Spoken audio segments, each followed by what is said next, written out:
welcome to Centre Court with thanks to OMF. Kick back and relax with an adjustable bed from Australian designer known OMF. Watch sport your way. And of course, Cobram Estate, Australia's most rewarded extra virgin olive oil, grown, harvested and first cold pressed in northern Victoria. Welcome to Centre Court. I'm Bianca Chatfield and Maddie Brown is alongside me. Round 14 has been finished.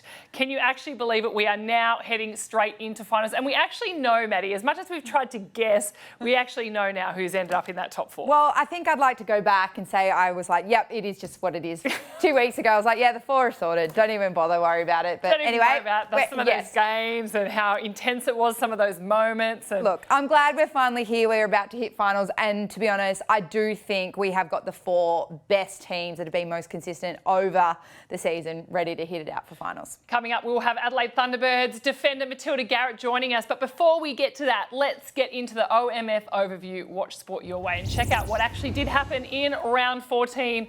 We knew that these results were going to go a long way in determining exactly where that four finished.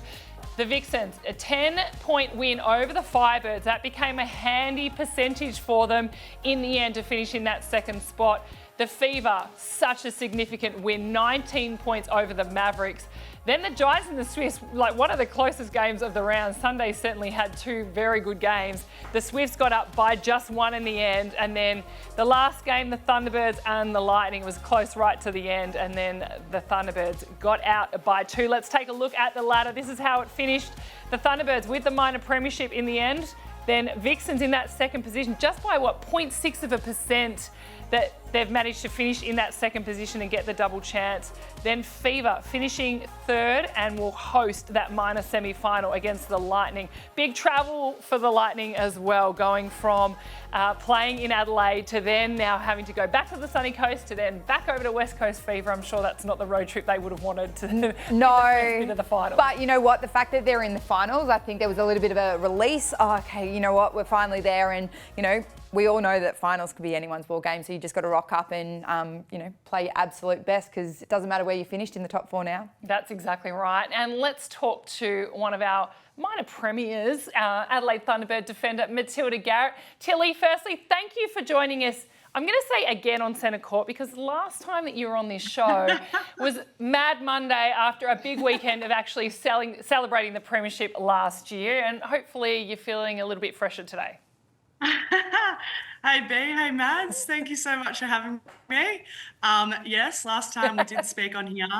Fair to say I was a little bit tired because I don't know how many hours of sleep I'd had. Well, you know what? You earned every bit of party time after winning the grand final last season. However, it's been very serious this season. The Thunderbirds taking out that minor premiership. I mean, that you had a lot of doubters, I think, at the start of the year when people thought, can they cover some of the big losses? And I'm sure you're over talking about it all. But how did you get your group together to be able to prove everybody wrong and be able to continue to play incredible netball this season, if not better netball than what we saw last season? Yeah, obviously there was a little bit of noise at the start of the season, but I think at the end of the day we had 3 changes in our team, and one of those changes was Lauren Frew, who was a training partner, so had been in and around the environment. And I think it's been exciting having the addition of Romelda Aiken, George, and also Laura Sherian, because this season we are a different team, and I think that has been such a big asset because teams have had to analyse our game differently, because in 2023 we did have a different side, but in 2024 we had majority of the same team, and I think we've had some amazing additions as well. Tilly, talk about Lauren Frew's injury if you can. We've seen the last few weeks her re-injure it every single week.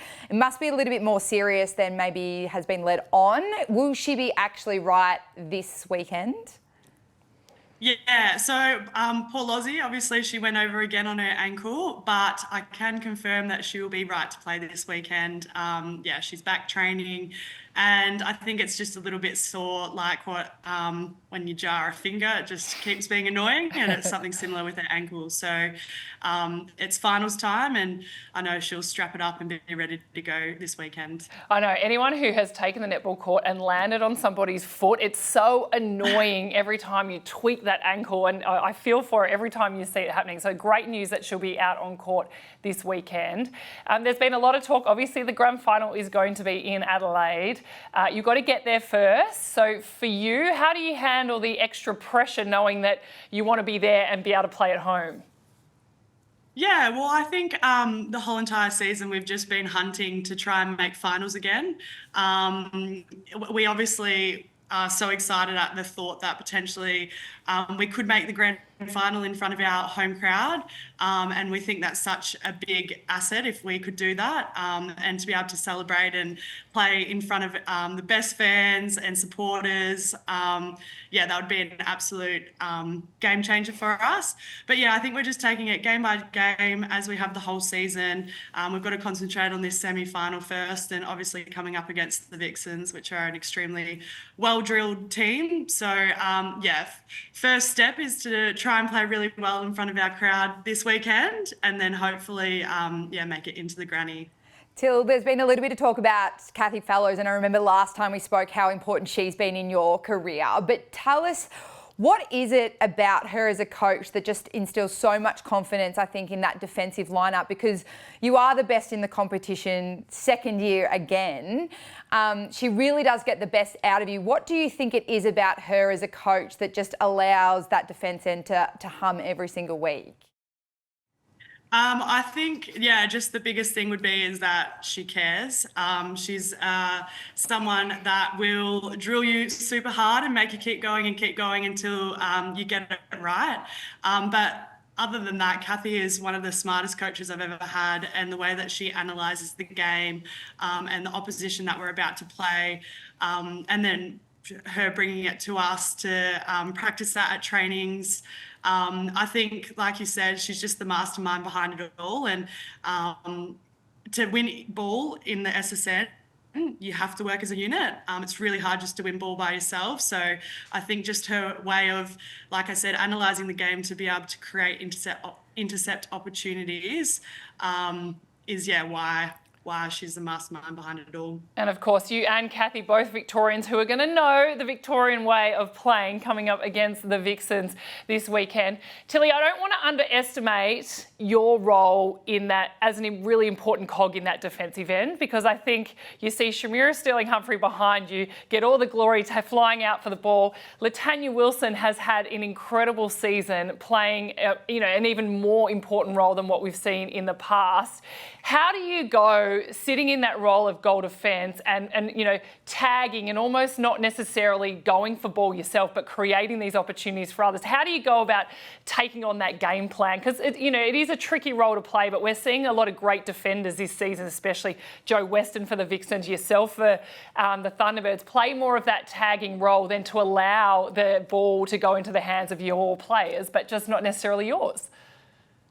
Yeah, I think you nailed it in the fact that it's just the role that I have to play, and it's a team sport. So if Shamira takes an intercept or if Laddie takes an intercept, that's a win for all of us.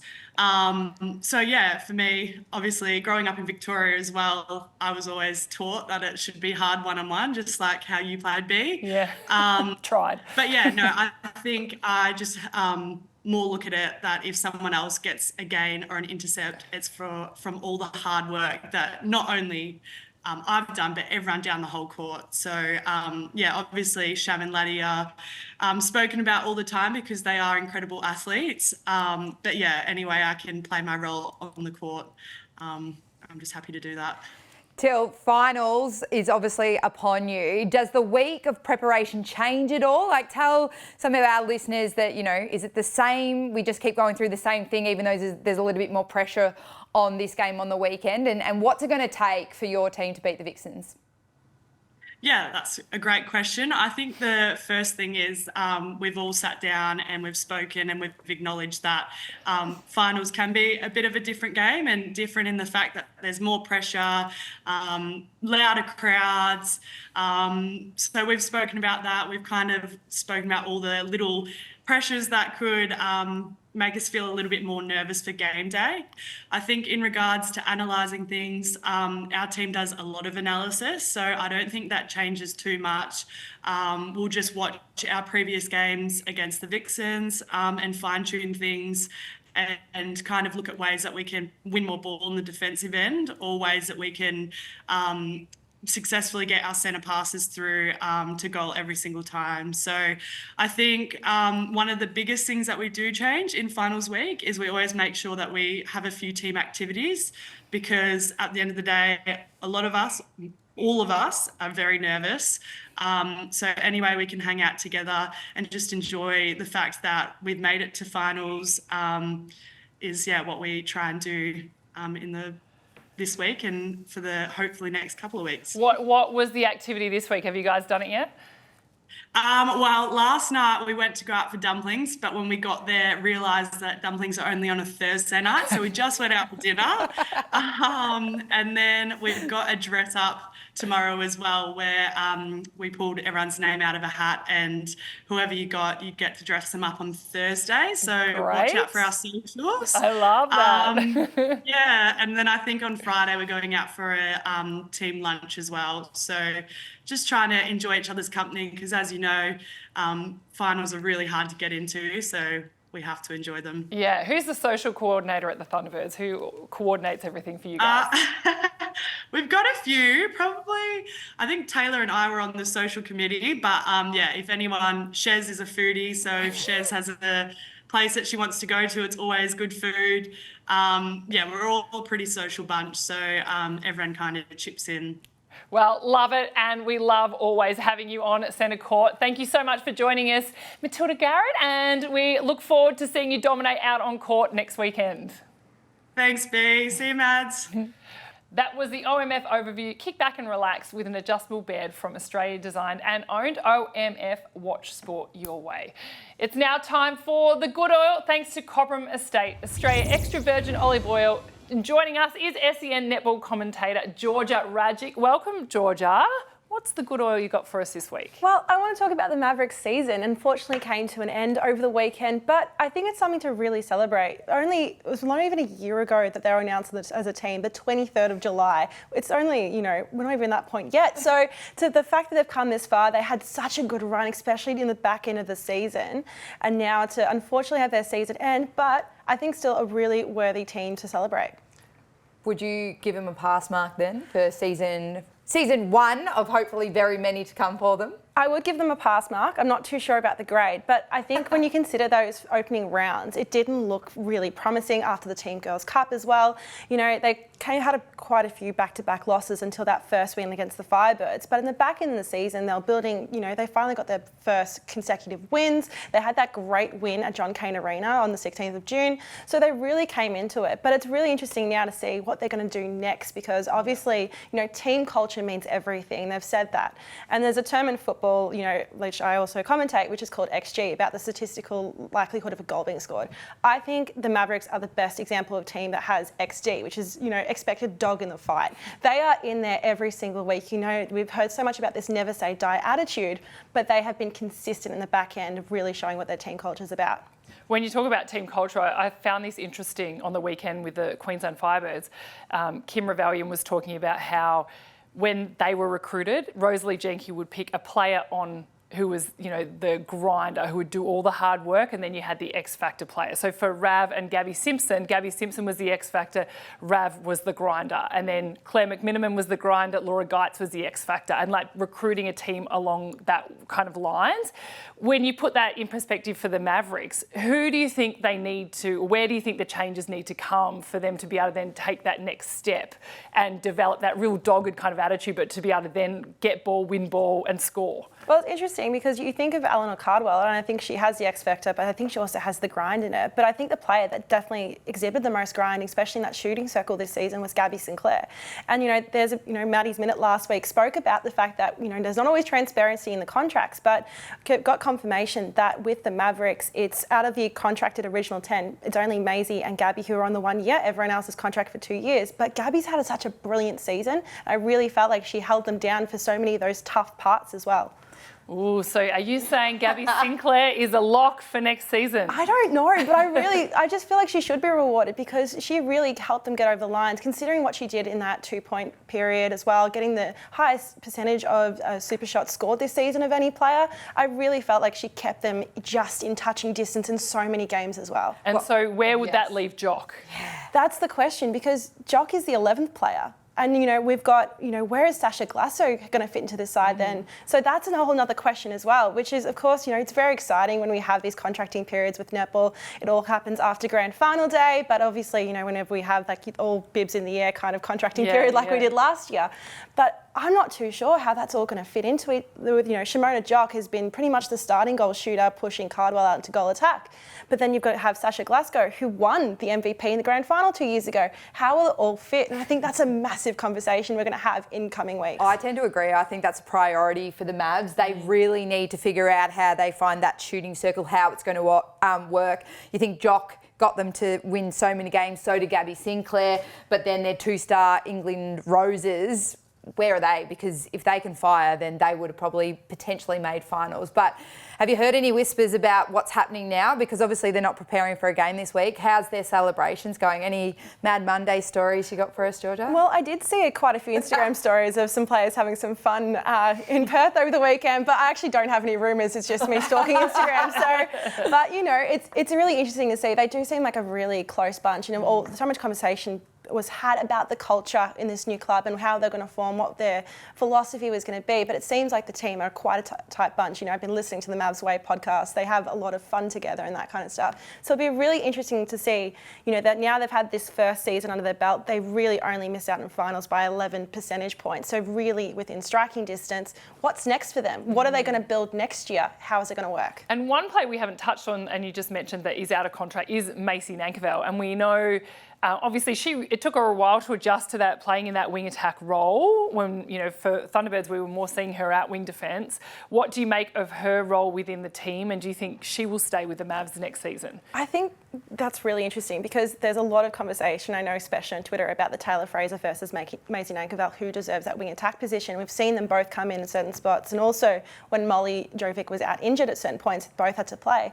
But I feel like Maisie provided something, and I think especially that connection with Cardwell coming from a different club, living together, does make a difference in those small moments.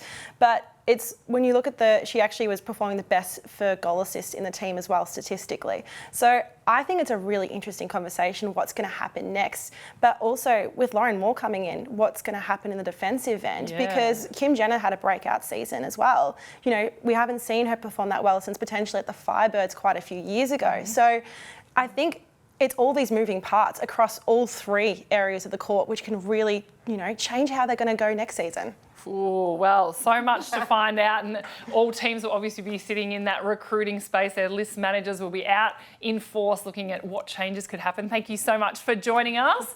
That was The Good Oil, thanks to Cobram Estate, Australia's most awarded extra virgin olive oil, grown, harvested and first cold pressed in northern Victoria.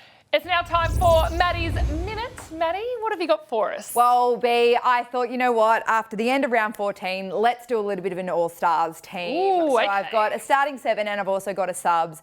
I'm also very happy to discuss and debate this with people because I have gone through the stats. So this is what I've got. I've got goal shooter, Fowler Nemard, goal attack, Austin, wing attack, Watson, centre, Price, wing defence, Wilson, Latanya Wilson, goal defence, Sunday Ariang, and goalkeeper, Sterling Humphrey. On the subs, Horges, Maloney, and Irvin. And you'd go, okay, hang on, Maloney's so good, or, Horges has been so great.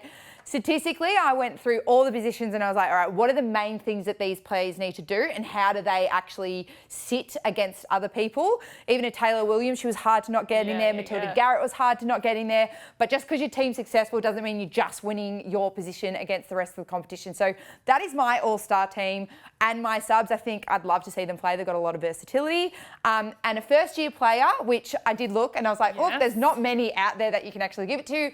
But Lauren Frew, she's been outstanding for the Thunderbirds. She was kind of the only choice, but I think she's the best choice too. And she's played every single game. She has. Great to hear from Matilda Garrett that she will be playing also this weekend. But, okay, that's very interesting. Do you know what? It's a combination of a Jamaican and Diamonds team all coming together. Imagine seeing that on court. No one would get near him. No one would get near him. I think it would be really exciting. I think we've got versatility between all positions. But I'm a really good really advocate for, having your main positions. And I like having those kind of, wing attacks, wing defenders that are like the focal point. The specific positions that they play. All right, love it, Mads. And if you have any feedback, if you want to debate it with Maddie, if you want to tell her players that she should have put in, that she didn't, or you know what, give her 5 stars for the team she's picked, make sure you do that on our socials and we'll put them up on the screen right now or at the end of the show. Let's get into looking at what is happening in the semi-finals and the major semi-final and that minor semi-final. Coming up this weekend, it all starts on Saturday night in Adelaide. Thunderbirds and the Vixens, and then of course on Sunday, the minor semi-final, finishing 3rd, the West Coast Fever, and finishing 4th, the Sunshine Coast Lightning. Big trip for the Lightning, but what an opportunity for the West Coast Fever to have it at home. I think that's going to be a huge advantage. Let me go into this game, the Thunderbirds and the Vixens. Team Girls Cup, the Thunderbirds significantly beat the Vixens in their first trial game. They played again a pre-season game, Thunderbirds won. Then Vixens beat the Thunderbirds in the early rounds by 1. And then we get to what happened in round 12, and that was Thunderbirds win by 15. Yes. So the Thunderbirds have been convincing over the Vixens if you really weigh up everything that's been happening. When round 2, Romelda Aitken-George, Lauren Frew, just a new combination getting started. Now, the thing is, I think Lauren Frew is pivotal in this because of the volume of court time she's had, but the role she plays. She doesn't necessarily get a lot of stats to her name. And as we've seen with Horges in the past, the way that Frew plays the game, she can be a feeder, she can come in and take the shots. So I think Romelda Aitken-George is the one that Vixens need to put all their attention on, what they do on her and make her make decisions. We thought it was really good insight that we had when listening to the Lightning and Tanya Obbs with Romelda Aitken-George in that game last week, was that Aitken-George stood there and said, I'm like losing my player, I don't know where she is. And Tanya Obbs kept saying, go and find the body, go and find the body. She was getting lost when they were out hunting and when they were out searching. So I think the Vixens would have done their homework and they would be watching that. One thing coming out of the Vixens camp is they are very happy to own that last time they respected the Thunderbirds defenders far too much. You said it in commentary during the game, it was really obvious how much they did respect their opposition and they forgot about their own game plan. So that's something that I know that they will be working on very much so. Can their impeccable timing and their craftiness and speed on the ball that the Vixens have outshine what the Thunderbirds do? Defensively, I don't think you can really stop what the Thunderbirds defenders can do and how much ball they can get, but what you can do is really have an impact down the other end of the court. Yep. This is going to be a really tight game. I think it's going to be, the pressure will be on the Thunderbirds. I think they're going to feel the pressure being at home, trying to secure, go straight into that grand final.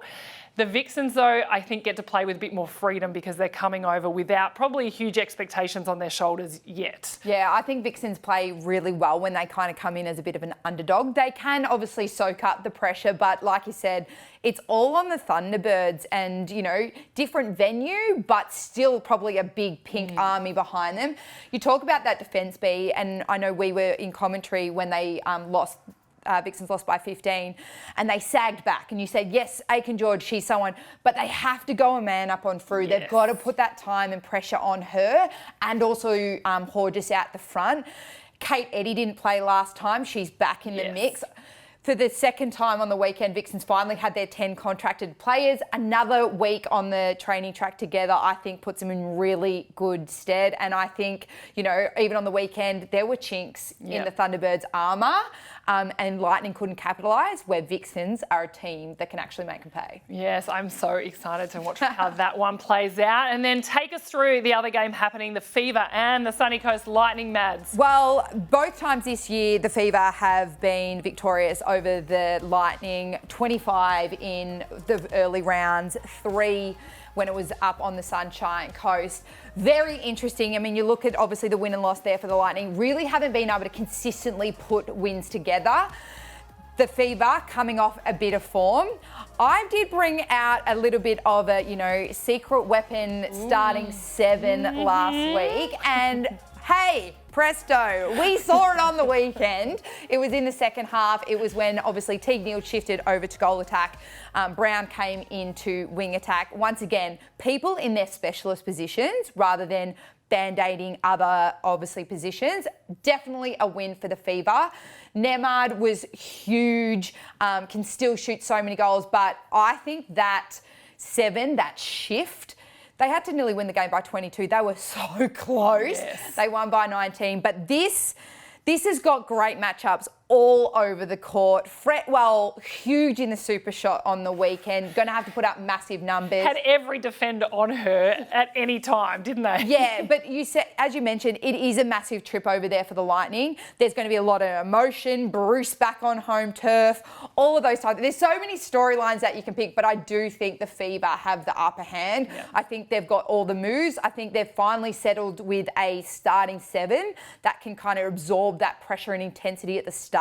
And then they've also got the impact and weapon of that second 7 that gives a little bit more dynamic speed and punch. The Lightning are going to have to play out of their skins, I think, if they have to compete with a Fever this weekend, especially probably potentially in front of 12,000. And Riley Batcheldor, if she is back, we know she tweaked her knee, so she missed last weekend. If she is back, I think she is pivotal to the Lightning's chances, because we saw how much the Thunderbirds defenders just went straight to Fretwell, didn't even bother where Conan was. If Conan is out there during the Power 5, you just want her to be able to take the shot. Just put it up. It doesn't matter if you miss it, just at least attempt it and become a bit more of a threat. So if Batcheldor's there and can come on the court, I think that really gives the Lightning an opportunity to make the most of the Power 5, which we know that Fever don't always utilise when they don't have to. So it's going to be very interesting. One big thing just to mention about the Lightning, though, I mean, a combination that has been huge to their success during the season has been the Hinchcliffe and Irvin. Yes. Bruce back into the mix. You don't want to sit a diamond on the bench, but that other combination has had time spent in it for majority of the season in different scenarios. We didn't actually get to see it on the weekend. I'd love to see it. I think it's part of where Lightning could win the game. Yeah. I know it's controversial. Yes, Bruce is off, but that young combination has been gaining so much ball. It'd be a shame not to see it being put out at some point. And you talk about players playing in their specific positions. Goalkeeper is where we know Bruce can really excel. Yep. Whether that's for the Diamonds, for the Fever, she always has dominated there. So to put her in that position, but to move her out to goal defence really does shuffle things around and make it very, very interesting. Well, we shall see very soon what is going to take place and what teams will be starting. It's now time to get to our social scoop for the week. Now, we have a question from Amy, and she asks, Thunderbirds haven't played at 36ers Arena in 2024, yet the semi-final will be played there. Does this defeat the home court advantage? Interesting. Now, of course, they usually play at the Adelaide Entertainment Centre, but for some reason that's not available this weekend. Monster trucks, priorities. And you know what? That's fair enough, because as long as the grand final's at the Entertainment Centre, do you think this is a disadvantage for them? Look, I mean, you could probably say that, yes, like it's at a different venue, but, you know, netball, we're inside, it's the same dimensions, there's 2 posts, there's 2 circles, there's 3 thirds, everything's the same. I think it's more about the crowd. I think that's the advantage they have. When that Pink Army come out and they are in fighting and vocal spirit, it is very loud regardless of where they play. And for the Vixens, if they can get on top early, their start is going to be huge to maybe silence that crowd. That's probably a plus. But yeah, Court to court. And it's 8,000 fans in one stadium to 9,000 fans in the entertainment centre. Not a huge difference, and I think we all know Thunderbirds and Adelaide love their netball. So I think the home crowd advantage is probably more important than the court. But thank you for sending that in, Amy, and make sure you send anything through the week. We've got one more show coming up next week as well. And thank you for joining us on Centre Court. That's it from us. Thank you to OMF, Watch Sport Your Way, and Cobram Estate Australia Extra Virgin Olive Oil. Thanks, Maddie. Enjoy the weekend Thanks, games. good luck. And we'll see you next week.